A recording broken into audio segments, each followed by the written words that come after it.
today on TD Jakes. A miracle cannot be explained by scientific laws. I was just screaming in the hole of the tree, Annabelle, answer me. She turned and said, I went to heaven when I was in the tree. I saw my great-grandmother. There was 2 nurses getting me prepped for the morgue. The peace that happens when you're transcending is an amazing feeling. This is absolutely miraculous. It looks like he's dead. I'm indebted to everyone that rescued me. After my spirit left my body, I was able to look at the scene on the riverbank. My body was dead. Death is being robbed real good today.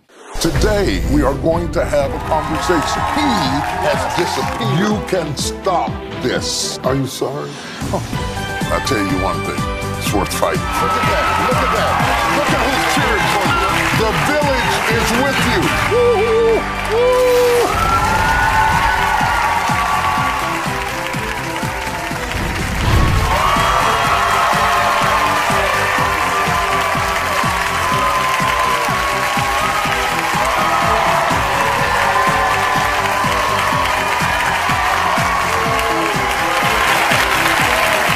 You know, we talk about miracles all the time, but do you really believe in them?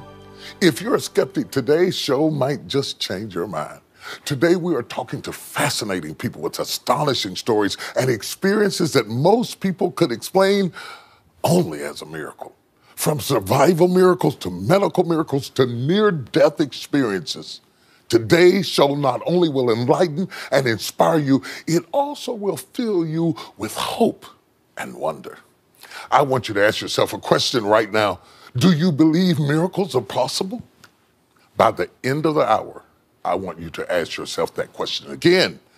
You might be surprised at your answer. Last year, I produced a movie called Heaven is for Real. Did y'all see that? Now I'm producing the follow-up movie called Miracles from Heaven. Here's a little bit of the real-life story behind that movie. Take a look. In December of 2011, 9-year-old Annabelle Beam was climbing trees outside her Texas family home with her sisters, when suddenly Annabelle slipped and plummeted 30 feet inside of a hollowed-out cottonwood tree. Her sisters frantically ran for help. It took 5 hours for firefighters to extract Annabelle from the tree. They rushed her to a nearby hospital where doctors feared the worst. What Annabelle told them made international headlines. Please welcome Kevin Christie and Annabelle Beam. So glad to have you here.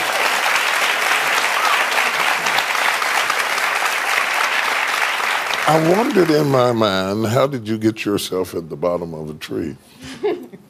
Well, me and my older sister were playing in the tree, and we were both sitting on the branch, and the branch started to give way, and so she said, get in that hole, and then once I get down, then you can get out. So it turned out to be hollow, so whenever I got down, it went all the way down. All the way down is 30 feet down.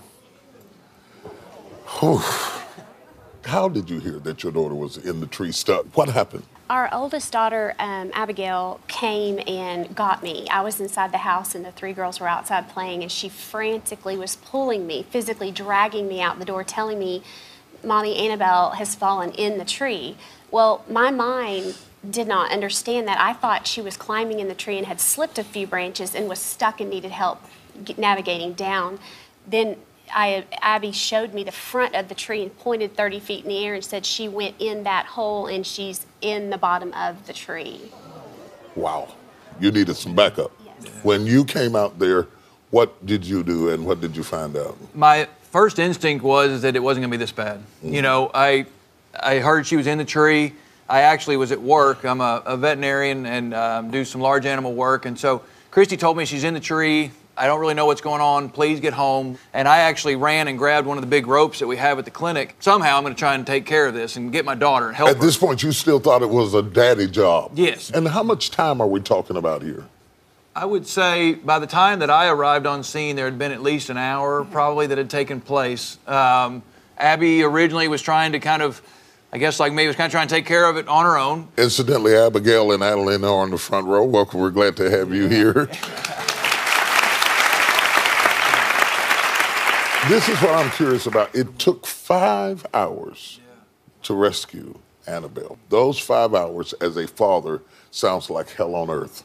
It was very close to that. I mean, when I first looked into, and I finally got up and looked into the tree and looked all the way down like looking into a well, and I could actually see her body on the ground. She wasn't moving, she wasn't doing anything. That was a moment I'll never forget. 5 agonizing hours. You can't get her out. You can't chop down the tree. You can't do any heroic television stuff. You just want to reach in and grab her and touch her, and she's physically right there, and yet she's forever away. As a mother, what are you feeling? Well, right before this event happened, Annabelle had been in Boston because she had 2 incurable digestive disorders. She was very, very sick.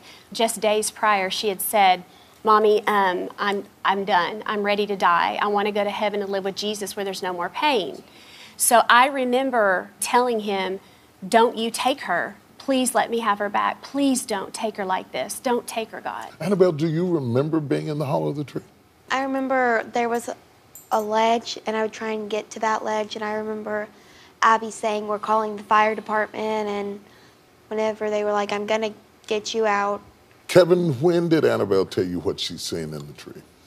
It was not until the entire next day. She was, carried off by a helicopter, went to the hospital. They did a battery of tests on her. We were able to actually get her out of the hospital the next day, and we were in our vehicle driving, just about like this, a big truck, and there were 3 of us in the front seat, and she turned and said, "I went to heaven when I was in the tree." What went through your mind? I wish now, looking back, that I had said something brilliant and profound. Right. Because I didn't. All I said when I looked at her was, "Really?" I mean, like, "Really?" And then Annabelle said yes, and then she began to tell me.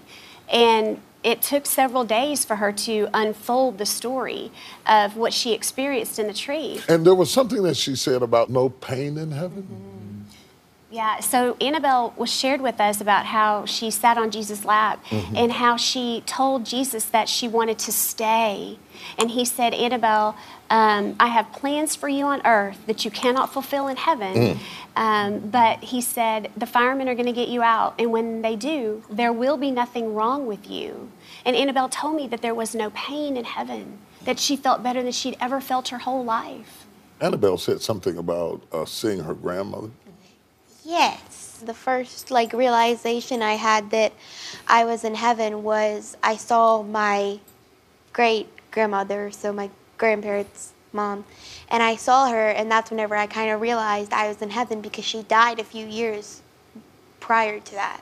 Are you buying into this? Are you believing this? Or, did you know you were going to end up on television talking about this, or are you just driving the truck going down the road thinking this is going to stay in the truck? Yes, that's how I felt like it was. It was, she just kept sharing her heart. But then the more details she unveiled, the more I couldn't deny the reality of what had happened. And then the time schedule with what was happening on this side being connected with what was happening on her side, it was eerie. Let's put these 2 worlds together.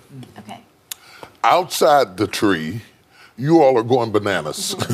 People are running everywhere. The fire department's there. Everybody's trying to get her, and you're just frantic. Yeah. Inside the tree, Annabelle's like chilled out with Jesus. Yes. you know what I'm saying? Yeah. Let's go back to when she was 4 years old and the battle that you had with her health, and talk to us about how sick she's been, because you have to understand the pain that Annabelle has experienced to understand the power of her saying that Jesus told her there was no pain in heaven. She's known more pain than a child should ever know. Well, when Annabelle was 4, she started having what we call tummy troubles, and then she fully obstructed abdominally when she was 5 and almost died. 9 days later, re-obstructed, did another major abdominal surgery, and she was diagnosed with 2 incurable digestive disorders, and she lived on the couch in the fetal position with a heating pad on her stomach. She was on 10 medications at the time. That last year she was sick, she was hospitalized 9 times, no less than 5 days each time. The doctor has said this is an incurable disease. You've been traveling from Texas to Boston. It's a long ways trying to get help for your daughter. Yes, sir. And to no avail. And she's having a good day. One of the few good days that she's off the couch and she's able to play with her sisters. And tell me, as her sister, what is this like for you? Your sister's stuck in the tree and you've been playing with her. What are you feeling? I felt so guilty because I felt like it was me that told her to go in the tree because I had no idea that it was hollow all the way to the ground. And so I was freaking out, first of all, because the branch we were sitting on was breaking and I knew we were 30 feet up and I knew that if we fell there would be some serious problems. And so I was thinking, oh, there's a hole right there, just crawl in the hole. And then she crawled in the hole and she never came back out. So I went back and got a flashlight and I got a little headlight and I kind of shined it in the hole in the tree. I couldn't even see the bottom. The flashlight wasn't powerful enough. And so I just dropped the light and I told Annabelle, I said, I dropped you a light, but she wouldn't answer me because she was unresponsive. When she didn't answer you, did it run through your mind that she might be dead? Yes.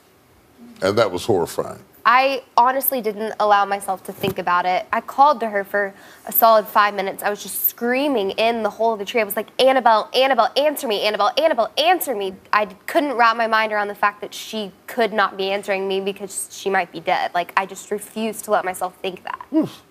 More with Annabelle and her miracle from heaven when we return. Stay tuned.